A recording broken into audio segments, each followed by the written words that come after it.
1월 셋째 주 수요일 저녁에 하나님께서 주신 말씀은 시편 44편 1절부터 26절까지 교독하도록 하겠습니다. 하나님이여, 주께서 우리 조상들의 날 곧 옛날에 행하신 일을 그들이 우리에게 일러주매 우리가 우리 귀로 들었나이다.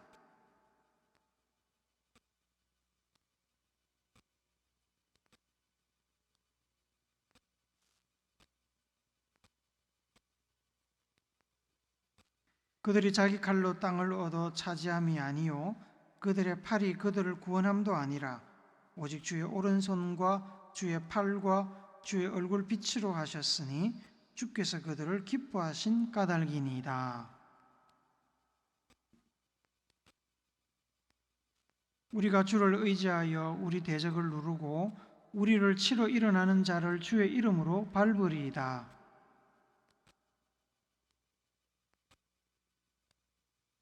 오직 주께서 우리를 우리 원수들에게서 구원하시고 우리를 미워하는 자로 수치를 당하게 하셨나이다.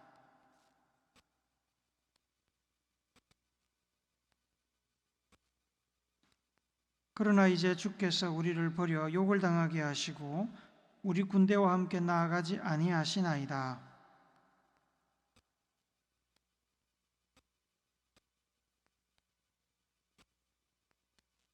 주께서 우리를 잡아먹힐 양처럼 그들에게 넘겨주시고 여러 민족 중에 우리를 흩으셨나이다.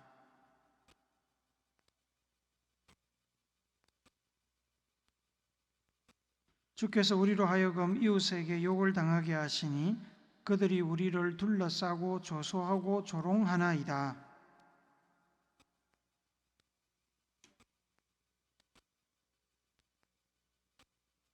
나의 능욕이 종일 내 앞에 있으며 수치가 내 얼굴을 덮었으니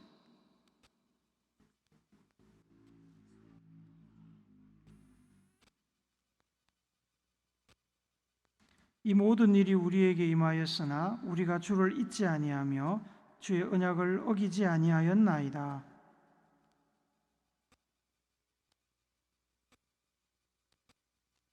주께서 우리를 승냥이의 처소에 밀어 넣으시고 우리를 사망의 그늘로 덮으셨나이다.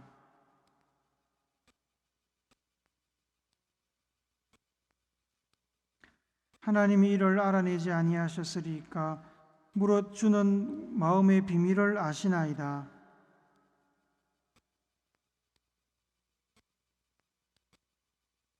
주여, 깨소서 어찌하여 주무시나이까? 일어나시고 우리를 영원히 버리지 마소서.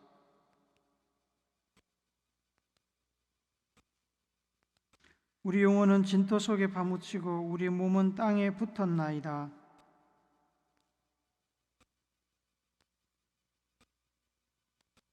아멘.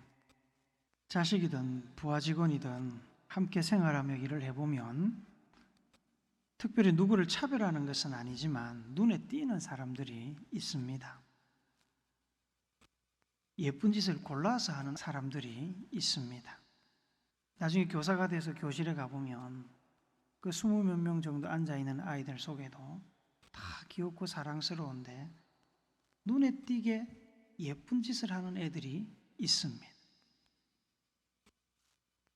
부모의 마음을 이해하는지 스스로 공부도 하고 말하지 않아도 자기 방을 치우는 부모를 기쁘게 해주는 자식들, 직장 상사의 필요와 요구를 필요 적절한 때에 알아서 척척 해내는 직원들, 그런 사람들을 보면 사랑스러워서 뭐라도 하나 더 챙겨주고 싶고 좋은 자리, 좋은 기회가 있을 때 추천해주고 싶고 힘이 들면 도와주고 싶고 실수를 해도 이해가 되고 덮어주고 싶습니다. 그런 예쁜 사람들이 있습니다. 그런 사람들을 자녀나 부하 직원으로 두고 있으면 참 행복합니다. 사도 바울에게 그런 사람이 있었습니다. 바울의 제자이자 영적인 아들이자 후배 목회자요 선교 동력자였던 디모데가 그 사람입니다. 바울은 디모데를 그리워하는 마음을 그의 서신에 담았습니다. 쉬운 성경으로 디모데후서 1장 3절 5절 제가 읽어드립니다. 나는 밤낮으로 기도할 때마다 그대를 기억하면서 하나님께 감사드립니다. 중략, 나는 그대가 떠날 때에 흘렸던 눈물을 기억하고 있으며 어서 빨리 그대를 만나고 싶습니다. 다시 만난다면 얼마나 기쁘겠습니까? 나는 그대의 진실한 믿음을 기억하고 있습니다. 후략, 내가 다시 그대를 만난다면 얼마나 기쁘겠습니까? 그만큼 바울은 디모데를 신뢰했고 사랑했습니다. 감옥에 갇혀있던 바울은 디모데를 떠올리면 그저 감사하고 마음이 기뻤습니다. 아들 같은 디모데의 진실한 신앙은 바울의 복음 사역의 훌륭한 열매였기에 행복했습니다. 하나님께도 그런 사람이 있었습니다. 하나님께서는 모든 사람을 똑같이 사랑하시지만 어떤 사람들은 다른 사람에 비해 더 신실하고 하나님을 기쁘시게 합니다. 사도행전 13장 22절은 바울이 다윗에 대하여 인용하고 있는 말씀입니다. 같이 한번 읽어봅시다. 시작. 다윗을 왕으로 세우시고 증언하여 이르시되 내가 이새의 아들 다윗을 만나니 내 마음에 맞는 사람이라 내 뜻을 다 이루리라 하시더니, 다윗은 하나님의 마음에 맞는 사람이었습니다. 하나님께서 얼마나 다윗을 기뻐하셨는지 하나님께서는 다윗을 통해서 하나님의 뜻을 다 이루겠다고 말씀하십니다. 다윗을 마음껏 사용하시겠다는 겁니다. 그만큼 다윗을 기뻐하시고 신뢰하셨습니다. 오늘 우리가 읽은 시편 44편에는 고난 중에 처한 한 사람이 등장합니다. 이 시를 쓰고 있는 시인 글의 화자입니다. 그는 엄청난 고난 중에 있었습니다. 시인은 자신이 당하는 고난을 아주 길게 서술하고 있습니다. 하나님께서 전쟁 중인 시인의 군대와 함께 가지 않으셔서 전쟁에서 크게 패하고 치욕을 당했습니다. 원수들의 약탈에 많은 피해를 입었습니다. 아군들은 도살장으로 끌려가는 양들처럼 대적들에게 끌려갔거나 도망쳐서 흩어졌습니다. 마치 하나님께서 헐값에 시인의 그 나라와 군대를 대적들에게 팔아넘기신 것처럼 보였습니다. 제대로 싸워보지도 못하고 어처구니 없게 허무하게 패배했다는 이야기입니다. 하나님께서 시인의 나라와 군대를 패하게 하신 것이 얼마나 서운했던지 시인은 12절에서 하나님께서 시인의 나라와 군대를 헐값에 팔아넘기고 도대체 무슨 이익을 보셨냐고 따지기까지 합니다. 그만큼 서운했다는 겁니다. 시인의 군대와 나라는 주변 나라들의 조롱거리와 웃음거리가 되었습니다. 패배로 얻게 된 치욕으로 온종일 슬프고 그 원수들의 비방과 욕하는 소리 때문에 부끄러워서 얼굴을 들 수가 없었습니다. 그런데 이런 상황에서도 시인의 행동이 남다르다는 것을 시를 몇 번 읽어보시면 알게 됩니다. 어떤 이유에서 하나님께서 시인과 시인의 군대, 시인의 나라를 다른 나라의 군대와 싸우게 하시고 대패하게 하셨는지는 모르지만 시인의 태도는 하나님 앞에서 흔들리지 않고 신실함을 지켰습니다. 평화롭고 잘 나갈 때와는 달리 실패하고 위태롭게 궁지에 몰리면 사람들은 하나님을 원망하며 불평하고 자기 마음대로 행동하는 경우가 많습니다. 하지만 시인은 달랐습니다. 잠시 서운하다고 표현은 했지만 어려운 상황 속에서도 하나님 보시기에 예쁜 짓, 하나님이 기뻐하실 행동을 했습니다. 그 모습을 나누며 위태하고 어려울 때에 우리가 하나님 앞에서 어떤 태도를 가져야 하는지를 교훈 삼기를 원합니다. 어려운 공경에 빠진 시인이 그 상황 속에서도 하나님 앞에서 행한 첫 번째 예쁜 행동은 과거에 하나님께서 베풀어 주셨던 은혜를 기억하고 감사했다는 겁니다. 지금 비록 하나님께서 시인과 시인의 나라를 헐값에 원수들에게 넘기신 것 같이 전쟁에 대패했지만, 그래서 큰 굴욕을 당했지만, 그럼에도 시인은 절망해서 하나님을 원망하거나 포기하지 않고 오히려 과거에 하나님께서 베풀어 주셨던 일을 떠올렸습니다. 40년간의 광야 여정을 끝내고 이스라엘 백성들이 가나안 땅에 들어갔을 때 이스라엘 백성들을 위해서 하나님께서 하셨던 일을 시인은 기억했습니다. 2절 3절을 한번 더 읽어볼까요? 시작. 주께서 주의 손으로 뭇 백성을 내쫓으시고 우리 조상들을 이 땅에 뿌리박게 하시며 주께서 다른 민족들은 고달프게 하시고 우리 조상들은 번성하게 하셨나이다. 그들이 자기 칼로 땅을 얻어 차지함이 아니요 그들의 팔이 그들을 구원함도 아니라 오직 주의 오른손과 주의 팔과 주의 얼굴의 빛으로 하셨으니 주께서 그들을 기뻐하신 까닭이니이다.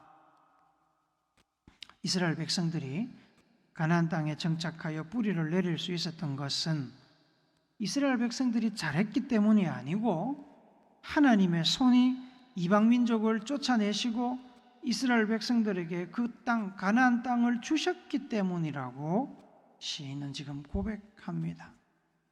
가나안 땅 정착 과정에서 이스라엘의 군대가 활약하지 않은 것은 아닙니다. 군대가 활약을 했습니다. 하지만 하나님께서 승리를 주지 않으셨다면 이스라엘 민족은 결코 가나안 땅을 차지하고 있던 그 이방 민족들과 싸워서 이기지도 못했을 것이고 땅을 차지하지도 못했을 것입니다. 우리가 잘 아는 여리고성은 이스라엘의 군대가 무너뜨린 것이 아닙니다. 그들은 그저 하나님의 명령을 따라서 여리고성을 몇 바퀴 돌았을 뿐입니다. 하나님께서 성을 무너뜨리시고 거저 주셨습니다. 아이성을 정복할 때는 작은 성이라고 여호수아가 마음을 좀 놓고 하나님한테 의뢰하지도 않고 군사 3,000명만 보내서 아이성을 점령하려고 했습니다. 하지만 전쟁 중에 범한 죄로 인해서 하나님께서는 이스라엘에게 아이성을 주시지 않았습니다. 이스라엘 군대는 대패했고 많은 희생자를 냈습니다. 그 뒤에야 하나님께 회개하고 다시 전열을 가다듬은 이스라엘 군대는 하나님의 인도를 따라서 전략적으로 아이성에 접근했고 결국 아이성을 점령할 수 있었습니다. 이스라엘 민족의 가나안 땅 점령기를 다루고 있는 여호수아서는 이스라엘의 승리와 가나안 땅 정착이 철저하게 하나님의 은혜, 하나님의 공로였다는 것을 우리에게 보여줍니다. 시인은 그 일을 기억하며 현재 당하고 있는 어려움과 수치로 인해 하나님을 원망하는 것이 아니라 오히려 오직 주의 오른손과 주의 팔과 주의 얼굴빛으로 우리를 구원하셨습니다. 이렇게 찬양하고 있는 겁니다. 그가 이렇게 하나님을 찬양하는 것은 하나님께서 과거의 시인의 민족과 나라를 기뻐하셨던 것을 되새기면서 다시 한번 지금도 우리를 기뻐해 달라고 요청하는 것입니다. 하나님과의 관계를 다시 회복하기를 원하는 것입니다. 시인은 전쟁의 주인이 누구인지, 승리를 주시는 분이 누구인지를 알고 있었습니다. 그것을 하나님 앞에서 인정하고 하나님과의 관계를 회복하는 것이 모든 문제를 해결하는 열쇠라는 것을 잘 알고 있었습니다. 이렇게 어려움 중에도 하나님을 인정하고 찬양하며 다른 것 아니라 하나님과의 관계 회복을 구하는 시인을 하나님께서 어찌 사랑하지 않을 수 있겠습니까? 그런데 시인은 하나님과의 관계 회복만을 구하며 아무런 행동의 변화도 보이지 않고 입만 살아있는 사람으로 머물지는 않았습니다. 어려운 공경에 빠진 시인이 그 상황 속에서도 하나님 앞에서 행한 두 번째 예쁜 행동은 시인의 군대의 힘이나 전술이나 전략을 의지하지 않고 오직 하나님만을 의지하여 어려움을 극복하기로 결단했다는 사실입니다.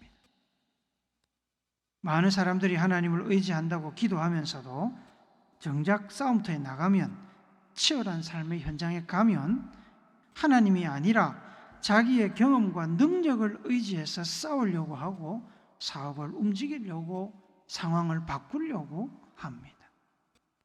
실컷 기도해놓고 내가 앞장설 테니 하나님은 조심해서 내 뒤에 바짝 붙어서 따라오십시오라고 말하는 것처럼 행동을 합니다. 하나님을 의지하는 것이 아니라 하나님을 이끌어 가려고 합니다. 자기 지혜와 판단력으로.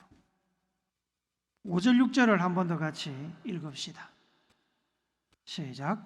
우리가 주를 의지하여 우리 대적을 누르고 우리를 치러 일어나는 자를 주의 이름으로 밟으리이다. 나는 내 활을 의지하지 아니할 것이라 내 칼이 나를 구원하지 못하리이다. 하나님께서 과거에 하셨던 일들을 너무나 잘 알고 있던 시인은 지금 당면한 어려움, 원수들과의 싸움에서 비록 자기가 궁지에 몰려 불리한 상황에 있지만 그래도 승리할 수 있는 유일한 확실한 방법, 고난을 극복할 수 있는 방법은 오직 하나님의 능력, 하나님의 뜻에 있음을 너무나 잘 알고 있었습니다. 그래서 그는 선언합니다. 내 활을 의지하지 아니할 것이라 내 칼이 나를 구원하지 못하리로다. 자기 부정입니다. 내 힘으로 하지 않겠습니다. 내가 가진 것 의지하지 않고 주님을 의지하고 주의 이름으로 극복하겠다고 결단합니다. 하나님께 맡기면 하나님께서 일하실 것입니다. 하나님은 능력의 하나님, 전쟁의 주인이신 하나님이십니다. 하나님은 역사를 주관하시는 분입니다. 이 세상 그 누구도 그 어떤 존재나 힘도 하나님을 이길 수 없습니다. 그 하나님께 당면한 어려움을 맡기는 것, 스스로는 이길 수 없는 원수들과의 싸움을 하나님께 맡기는 것은 전략 중에 가장 훌륭한 전략입니다. 시인의 이 결단과 선택은 하나님을 기쁘시게 하는 결단과 선택입니다. 남유다 여호사밧 왕 때 모압과 암몬과 마온 사람들이 연합해서 남유다를 공격해 온 적이 있었습니다.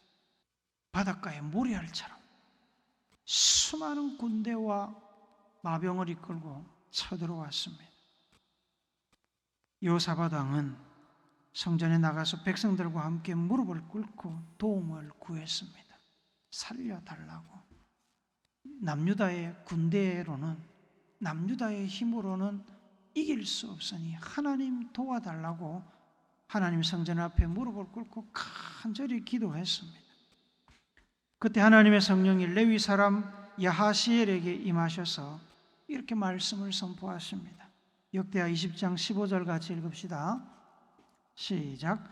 야하시엘이 이르되 온 유다와 예루살렘 주민과 여호사밧 왕이여 들을지어다. 여호와께서 이같이 너희에게 말씀하시기를 너희는 이 큰 무리로 말미암아 두려워하거나 놀라지 말라. 이 전쟁은 너희에게 속한 것이 아니요 하나님께 속한 것이니라. 전쟁은 하나님께 속한 것이다. 하나님께 맡기면 하나님께서 친히 싸우시고 때로는 전술과 전략을 알려주실 테니까 걱정하지 마라. 하나님께서 이기는 법을 알려주십니다. 사사시대에 기드온은 미디안 족속들과 전쟁을 하게 되었습니다. 3만 명이 넘는 백성들이 기드온과 함께 싸울 준비를 하고 있었습니다. 다다익선, 군인은 많을수록 좋은 것이 전쟁입니다. 하나님께서는 기드온에게 두려움을 느끼고 있는 군사 22,000명을 집으로 돌려보내라고 명령하십니다. 그리고 좀 있다가는 다시 300명만 남겨놓고 나머지 1만여 명의 군인들은 다 집으로 돌려보내라고 하셨습니다. 사사기 7장 7절 말씀 같이 읽습니다. 시작. 여호와께서 기드온에게 이르시되 내가 이 물을 핥아 먹은 300명으로 너희를 구원하며 미디안을 내 손에 넘겨주리니 남은 백성은 각각 자기의 처소로 돌아갈 것이니라 하시니. 기드온은 이해할 수 없었지만 하나님의 말씀에 순종했고 하나님께서는 고작 300명의 군사를 가지고 해변의 모래알같이 많은 미디안 연합군을 다 물리치시고 이스라엘을 승리하게 하셨습니다. 300명이 아니라 기드온 한 사람만 있어도, 아니 한 명도 없어도 하나님은 적군을, 원수들을 이기실 수 있습니다. 하나님을 전적으로 의지하여 순종하는 사람을 하나님께서는 예쁘게 보시고 기뻐하십니다. 그들이 많든 적든 그들을 통해서 하나님의 일을 이루십니다. 시인이 자기 칼이나 군대를 의지하지 않고 오직 하나님만 의지하겠다고 결단할 때 하나님 눈에 이 시인이 얼마나 예쁘게 보였겠습니까? 얼마나 대견하겠습니까? 어려운 공경에 빠진 시인이 그 상황, 그 어려움 속에서도 하나님 앞에서 행한 세 번째 예쁜 행동은 공경 속에서도 끝까지 하나님을 배신하지 않았다는 겁니다. 여러분, 하나님께 기도하고 삶을 맡긴다고 해서 모든 일이 일사천리로 잘 풀리는 것은 아닙니다. 어떤 때는 이유는 알 수 없지만 일이 더 나빠지기도 합니다. 그렇게 공경에 빠지면 믿는 사람도, 하나님을 의지하겠다고 굳게 다짐했던 사람들도 마음이 흔들리고 의심하며 넘어질 수 있습니다. 그것은 그 사람이 악해서가 아니라, 믿음이 없어서가 아니라 약해서 그렇습니다. 사람은 다 약하지요. 누구나 약점을 가지고 있습니다. 군대의 총칼 앞에 죽음을 각오하고 믿음을 지키는 사람은 생각보다 그리 많지 않습니다. 돈의 유혹에, 세상의 유혹에, 명예와 권력의 유혹에 믿음을 지키는 사람 그렇게 많지 않습니다. 궁지에 몰리면 사람은 누구나 하나님께 등 돌릴 수 있습니다. 하지만 시인은 그렇게 하지 않았습니다. 19절에서 시인은 주께서 우리를 승냥이의 처소로 밀어 넣으시고 우리를 사망의 그늘로 덮으셨나이다 라고 현재 자신의 상황을 설명합니다. 포식자의 우리에 떠밀려 들어간 힘없는 양과 같은 운명에 놓여 있습니다. 그래서 사망의 그늘로 덮었다, 나 이제 죽게 됐다, 이 말이죠. 그렇지만 시인은 끝까지 하나님을 포기하지 않고 배신하지 않았습니다. 시인은 하나님의 은혜와 능력을 잊지 않았고 하나님의 약속의 말씀을 기억했습니다. 그렇게 절망적인 상황 속에서도 마음이 위축되지 않았고 하나님께 등을 돌리거나 하나님께서 원하지 않으시는 행동을 하지 않았습니다. 오히려 하나님이 원하시고 기뻐하시는 삶을 살았습니다. 20절, 21절을 우리 같이 읽어봅시다. 시작. 우리가 우리 하나님의 이름을 잊어버렸거나 우리 손을 이방신에게 향하여 폈다면 하나님이 이를 알아내지 아니하셨으리까 물어주는 마음의 비밀을 아시나이다. 하나님의 도움과 인도 없이는 싸움에 이길 자신은 없었지만 시인은 하나님 앞에서 정직했고 믿음을 지키며 하나님을 의지했다는 사실은 자신 있게 이야기할 수 있었습니다. 전지전능하시고 사람의 중심을 하시는 하나님 앞에서 시인은 결단코 하나님을 잊어버리거나 하나님 아닌 다른 것, 자기의 칼이나 군대, 자기의 능력, 복을 준다고 알려진 여러 이방신들에게 절대로 한눈 팔지 않았다고 그는 고백합니다. 감히 하나님 앞에서 거짓말을 하겠습니까? 하나님이 다 보고 계시는데 그렇지 않죠. 이런 사람을 우리는 믿을 만한 사람, 의리 있는 사람이라고 부릅니다. 이런 사람을 가정이나 학교나 직장에서 만나면 우리도 좋은데 하물며 하나님은 얼마나 좋으셨겠습니까? 하나님만 의지하다가 쫄딱 망할 판인데, 하나님께 인생 걸었다가 낙동강 오리알 될 판인데, 그래도 끝까지 하나님만을 의지하는 믿음과 결단을 포기하지 않는 사람을 하나님께서 예뻐하지 않으실 이유가 없는 것입니다. 십자가 위에 달려서 물과 피를 흘리며 죽어가던 예수님께 유혹이 없었겠습니까?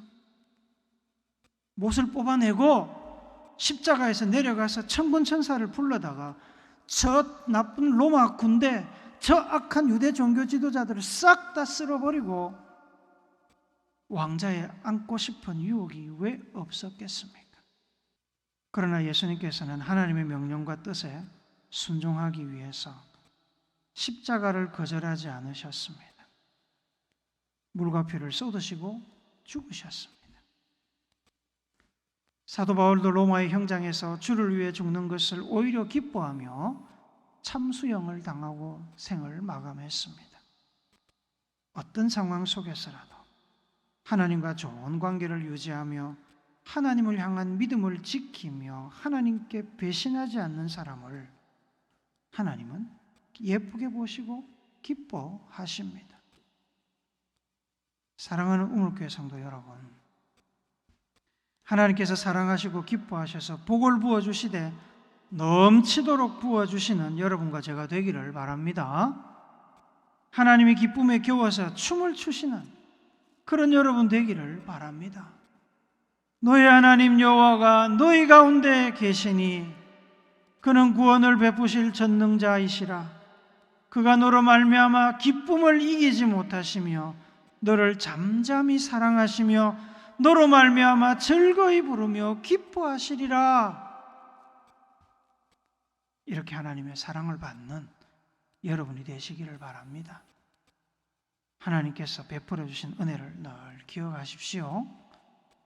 하나님의 힘과 인도만을 의지하여서 여러분의 삶을 피할 수 없는 경쟁과 다툼과 전쟁을 하나님께 맡기십시오. 어려운 상황 속에서도 믿음을 포기하거나 하나님을 배신하지 마십시오. 하나님은 결코 여러분을 배신하지 않으십니다. 하나님은 복과 상을 주시는 하나님이십니다.